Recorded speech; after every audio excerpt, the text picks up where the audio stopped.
transmitiendo en vivo? Ya. Bienvenidos a Políticamente, el podcast de la política, o el date de la política, porque ahora somos dos. Miguel el día de hoy no nos puede acompañar por causa de fuerza mayor, muchacho muy trabajador y pues no pudo venir. Pero el que sí me acompaña ahora es Carlos Leal. ¿Cómo estás, Carlitos? Todo bien, todo Max, todo bien aquí, echándole ganas. Ya eres invitado perpetuo. Ya me quedé. Ya te quedaste. Me adoptaron. Hace algunas semanas, después de las elecciones del 2021, el presidente de la República, en su famosa mañanera, habló sobre los posibles presidenciables de su partido. Obviamente es muy temprano para ver las presidenciales, faltan 3 años para las elecciones del 2024, pero esas afirmaciones del presidente obligó a los medios de comunicación y a los analistas a hablar y a futurear más que nada sobre cómo va a ser el panorama político para el 2024. ¿Cómo ves los nombres que el presidente dio en la mañanera? Pues, creo que este va a ser el de los 19 mesas de análisis que llevamos. Creo que esta va a ser la menos seria. Sí, porque sí. Estamos hablando prácticamente Estamos futureando, básicamente. de rumores, de mitotes, de futurología.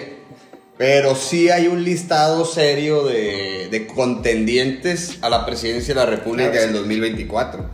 El presidente pues habla por su partido, ¿no? Sin embargo, también es importante recalcar los posibles contrincantes del partido oficialista. Claro. Vemos que hay candidatos fuertes en Movimiento Ciudadano, en Partido Acción Nacional, en el mismo PRI y también en partidos de la Cuarta Transformación como el Partido del Trabajo. Entonces, todo esto parte también de algunas encuestas que estuvieron sacando a lo largo del mes, poco después de las elecciones, donde ponían hasta Ricardo Salinas Pliego como un posible precandidato o candidato de Morena. Hasta lo ponen independiente, de hecho. Lo ponen como independiente para la presidencia de la República 2024. Entonces vamos a ver también posibles ajustes, gente que no pertenece a algún partido pero puede ser su candidata, o gente sin partido que puede ser candidata de algún partido político. Claro. De hecho, a mí se me hace todavía muy prematuro hablar del tema de los presidentes. Ya lo dije con anterioridad, es muy pronto, faltan 3 años. En realidad no sé qué quiere el presidente adelantándose a dar nombres y nombres serios. O sea, un Marcelo Ebrard, una Claudia Sheinbaum son nombres serios. Creo que son los dos contrincantes más fuertes dentro del partido Morena, que en realidad pueden ser contendientes a la presidencia de la República dentro de Morena para ser el candidato real. No sé si en realidad quiere desviar el foco de lo que está pasando en el país, porque hay temas obviamente mucho más preocupantes que hablar sobre el futuro del país.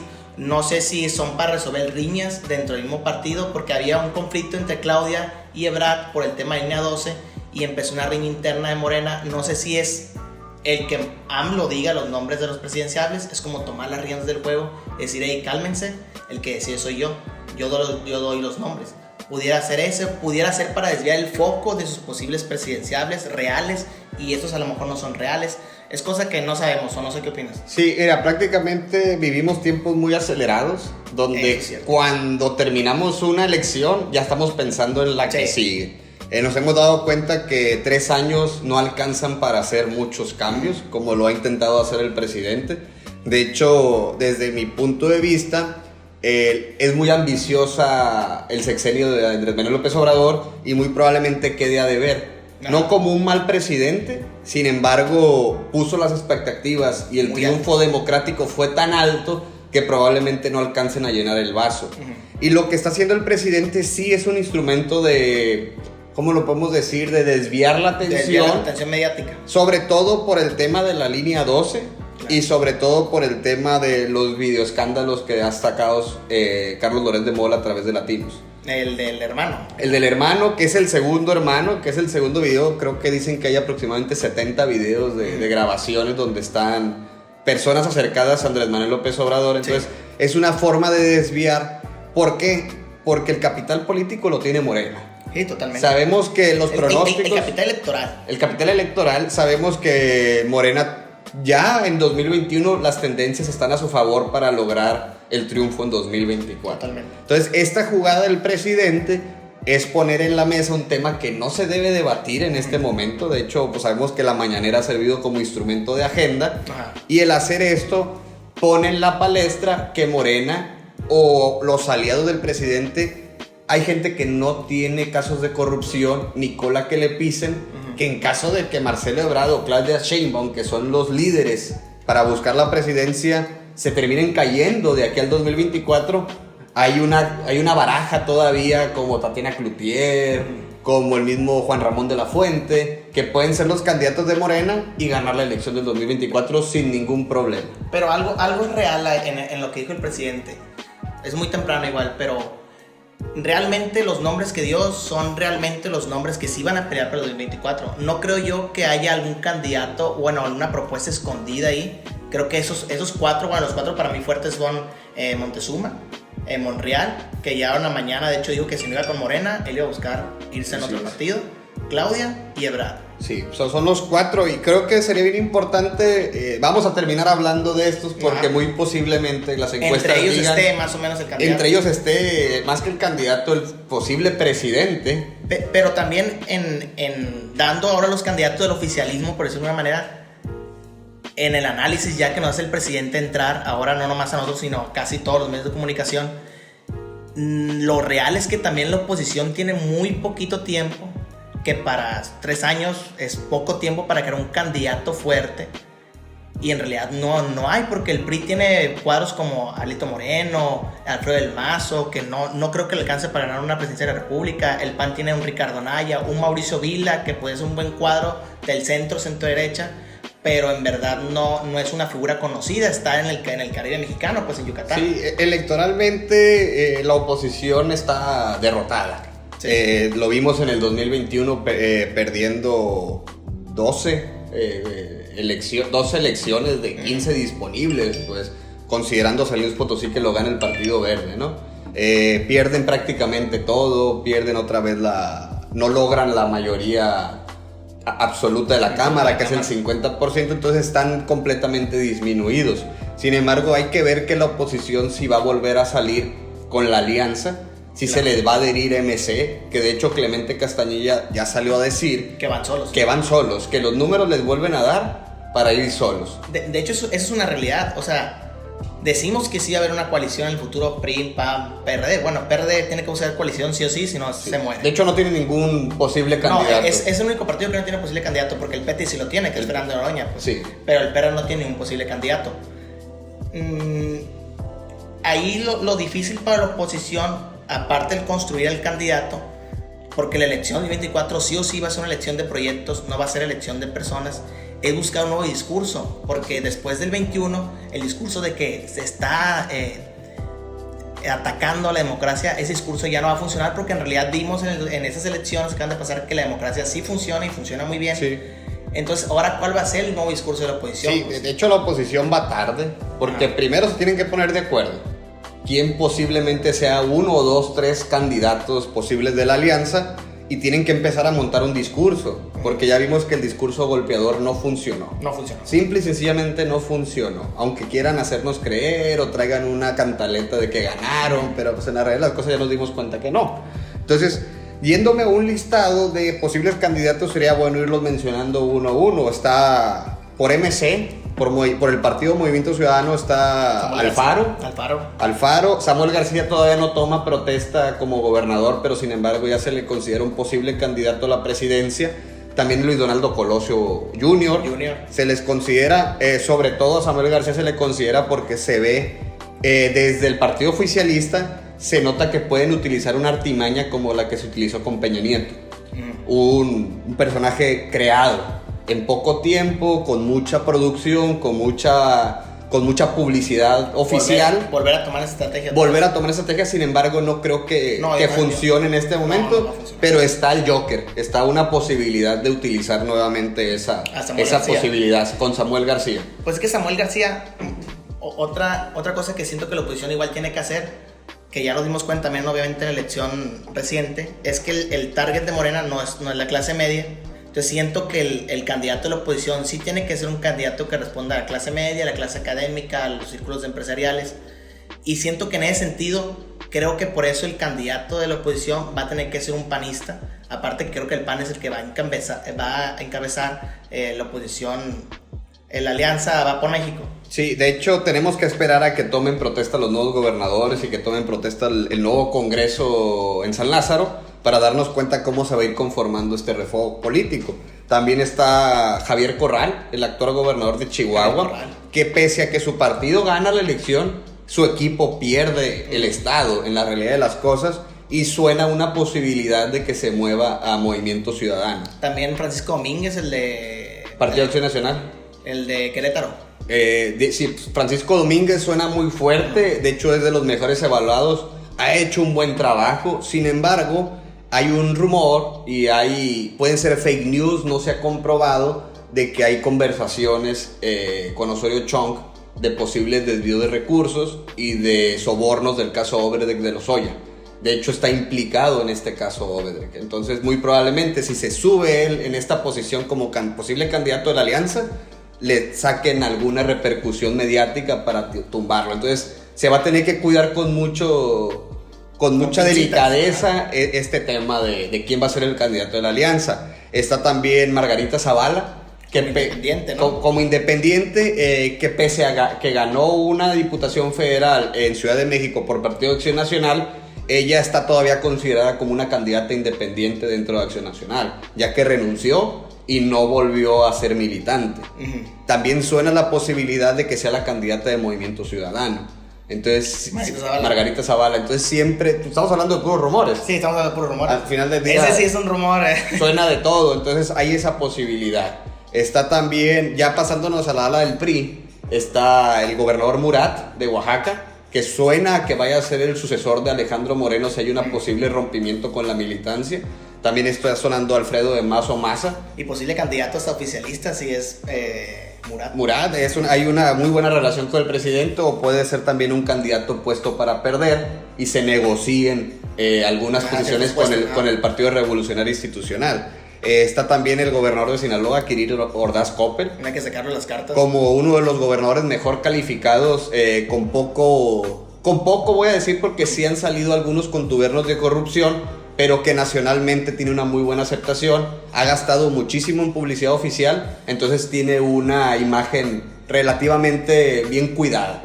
Entonces probablemente suene también él como un presidenciable del Partido Revolución Institucional. Porque igual yo siento y creo y quiero que el candidato de la oposición sea un candidato que venga de los gobernadores, Quirino Ordaz, Mauricio Vila, Domínguez de Querétaro, porque siento que las figuras ya nacionales, los capitalinos como tal, o que se están viviendo toda su vida en la capital, como un Ricardo Anaya, ya no son como que el candidato que el electorado de la oposición espera. Entonces a lo mejor yo siento que un Mauricio Vila lo pueden ir construyendo ahí bien, dándole un gobernador que no ha tenido muchos escándalos de corrupción, del sur del país, muy bien evaluado, casi siempre era Quirino y él en las encuestas.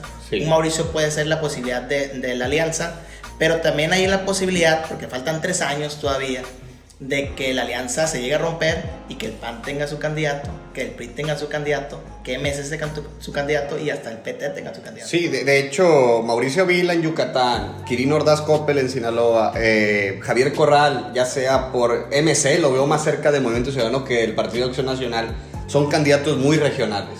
Podría decirse que ese es su punto débil, que sus zonas de influencia no alcanzan a reflejarse, por ejemplo, en Tamaulipas o en Chiapas. Muy difícilmente tengan una relación Mauricio Vila con Baja California Sur. Pero fíjate, en ese sentido, los últimos presidentes de la República, ni uno, y a lo mejor es un punto malo para Sheinbaum, no sé si tenga algo que ver, pero existe esa estadística.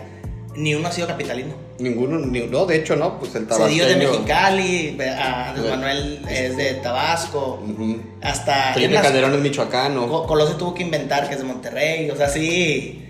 Como que el ser capitalino, o nos caen muy gordos los chilangos de los de provincia, o el ser capitalino no se funciona para ser presidente. No termina aprendiendo. En la democracia mexicana. Pero pues vamos poniendo en la palestra que Andrés Manuel López Obrador fue jefe de la Ciudad de México, bueno, del Distrito Federal en su momento. Sí, pero ponderan mucho en el discurso que son de provincia, pues. Que conocen, pues, que conocen el país. Claro, exactamente. Entonces está también Ricardo Anaya, que probablemente sea un cartucho quemado, pero está haciendo su lucha, está haciendo su gira nacional, sus videos, está haciendo libros y está... Oye, ¿y tu amigo Claudio X? No, Claudio X. Mira, Claudio X, en la realidad de las cosas, él es un patriarca. Él es un jefe, él no se va a rebajar. a saludar, él no se va a rebajar a hacer una campaña de pie, él no va a hacer lo que alguien más puede hacer por él. Se va a remangar la manguita y ahí quedó. Mismo caso que Salinas Pliego, pues ellos no tienen la necesidad de ser presidentes de la República porque desde sus corporativos pueden presidir varias secretarías o gobiernos del estado sin ningún problema. Entonces, eso es la situación de la oposición. Ahora pasando al partido oficialista que nos da para medio programa, muy probablemente traemos un conflicto con Ricardo Monreal. Ricardo sobre Monreal, todo por lo que dije en la mañana. Sí, sobre todo por lo que dije en la mañana, pero sobre todo porque Ricardo Monreal es un operador del Congreso, es un operador del Senado y es un operador de 8 gobernadores. Es un operador electoral también dentro de la Ciudad de México. Dentro de la Ciudad de México. Entonces, de los 17 gobernadores entre electos y en funciones que trabaja Morena, 8 son aliados de Monreal abiertamente. Entonces Monreal tiene mucho capital político, mucho poder electoral y está haciendo un trabajo interesante ya en el movimiento popular. Se está empezando a encumbrar a través de los medios de comunicación y de redes sociales para ser visto como un posible candidato a la presidencia. Pero posiblemente Monreal desde un puesto legislativo no tenga la misma plataforma que tiene una Claudia Sheinbaum como jefa de gobierno, un Marcelo Ebrard que es secretario de Relaciones Exteriores, una proyección más grande que ellos dos, pues. Que igual también el tener una proyección muy grande, sobre todo Claudia Sheinbaum, que es jefe de gobierno de la Ciudad de México, a lo mejor en esos 3 años es suficiente tiempo para que salga 1 o 3 o hasta 10 casos de la línea 12 del metro, supongamos, sí, o de corrupción o de lo que tú quieras. Pero ya vimos lo que le costó esa situación, le costó perder una elección. De hecho, este señor es como el exdirigente de Morena, pierde la elección en su distrito, pierde la elección también el dirigente del que fue el PRD, que ahora es Morena, Gómez. Pablo Gómez también pierde con Cuadri. Oye, ¿cómo puedes perder eso? Entonces allí hubo una mala jugada desde la Ciudad de México. Entonces hay que ver si a Claudia Sheinbaum le va a alcanzar. De aquí a 3 años tiene que hacer un papel muy, muy bueno. Muy bueno, cuidarse mucho. Aparte vamos a empezar a hablar un poco de machismo. Todavía el tema, una candidata mujer ahora sí con una reales posibilidad de ser presidenta. En verdad, ¿eso quiere Andrés Manuel López Obrador para la sucesión? En verdad México está preparado, siendo muy machistas, ¿no? Sí. En este dilema, pero pues se tiene que ponderar también esa variante. No, pero igual esa variante a lo mejor en Morena no llega a existir, de que no sé, estoy hablando nomás por imaginar que en Morena haya grupos que no quieren una mujer candidata, porque no van a influir, porque la decisión viene totalmente del presidente, pues. El presidente del oficialismo o el candidato a la presidencia es sí o sí dicho por Andrés Manuel, no va a ser dicho por la militancia morenista, pues. Y también tenemos que recordar, una Claudia Sheinbaum si tiene las posibilidades de llegar a ser una presidenta mujer, aunque a los grupos de Morena no sé si existan, digo, si los llega a ver que no quieran mujer, pues ni modo, el presidente decide mujer y va a ser mujer. Y de hecho iba a abordar el tema de los grupos morenistas. Morena es un partido ya muy grande. Sí. Ya tiene muchas posiciones en gobiernos municipales, estatales, distritos locales, ya es un partido aglomerado con muchas posiciones donde mucha gente tiene la oportunidad, y existen alas más radicales que han apostado por posiblemente el candidato de Gerardo Fernández Noroña, que es alguien que tiene un poco todavía más puesta la convicción de la transformación radical del país. Sí, lo que la 4T en realidad quiere reflejar. La 4T ideológica. La acercada a Latinoamérica, la acercada a la relación con países como Bolivia, Venezuela, Cuba, siendo México la madre de las culturas latinoamericanas. Fernández Noroña es el que posiblemente sea más duro dentro de las alas radicales del morenismo. Sin embargo, del movimiento, más que del partido, sí, del movimiento, ya que él no pertenece ni a Morena ni al Partido del Trabajo. Él se considera obradorista. Pero en un rompimiento posible, del partido una vez obradorista, pues ya abiertamente, ya lo puede hacer. Y créeme que posiblemente si suceda eso y tienen el visto bueno del presidente, va a haber una desbandada de Morena como la hubo en el PRD en su momento hacia Morena. Si se hace abiertamente esa decisión. Siento yo que el presidente igual no creo que deje al PT sacar un candidato solo. Creo que sí se va a ir en alianza con Morena. Es lo que más le conviene también al PT. Sí. Y no creo que también deje que un candidato como Noroña tan radical, después de haber perdido la clase media, sea un candidato del oficialismo. Estamos hablando de que si lanzan a Gerardo Fernández Noroña por Morena, ahora sí va a haber una distinción total entre clases medias, altas y bajas. Claro. Total, y se va a notar más el radicalismo porque sería apostar a un candidato radical. Y es el discurso de Noroña, de hecho. Y pues Noroña sale a él a decir que es un candidato fuerte, se abre abiertamente a la presidencia 2024, pues buscando posiciones, ¿no? Sí, posiciones. Sabemos que en las encuestas Fernández Noroña está entre un 12 y un 18% de aceptación de que sea el candidato. Es un candidato fuerte. Si lo ponemos en parámetros, 18% donde hay casi 7 presidenciables, sí te pone en una posición bastante interesante para la toma de decisiones. Y fíjate, ahorita hablando de diferentes candidatos que puede tener Morena y de candidatos como Monreal y Noroña, que posiblemente a la hora de la designación del candidato no acepten a ese candidato, puede existir rupturas dentro de Morena. Sí puede ser. A pesar ser. de ser un partido fuerte, en realidad la verticalidad del partido a lo mejor sí llega a rozar ciertos sentimientos del morenismo, y a lo mejor vemos desbancadas o sea, puede pasar. Pues. Sí, de hecho el presidente tiene que ser muy cuidoso porque al final del día él es el que va a terminar decidiendo, aunque va a salir una encuesta. Tiene que ser muy cuidadoso y buscar una conciliación entre los posibles candidatos, entre los diferentes grupos de poder dentro de Morena, porque puede haber un rompimiento. Alguien que pudiera ser ese candidato de centro dentro de Morena es Marcelo Ebrard. Claro. Uno de los candidatos más fuertes, posibles candidatos más fuertes, más sólidos. Sí, Claudio y Marcelo son, si quieren recuperar la clase media, es Claudio o Marcelo. Y entonces están muy, muy bien posicionados en la clase media. De hecho, creo que hasta el panismo y al priismo les gustaría mucho a un Marcelo Ebrard.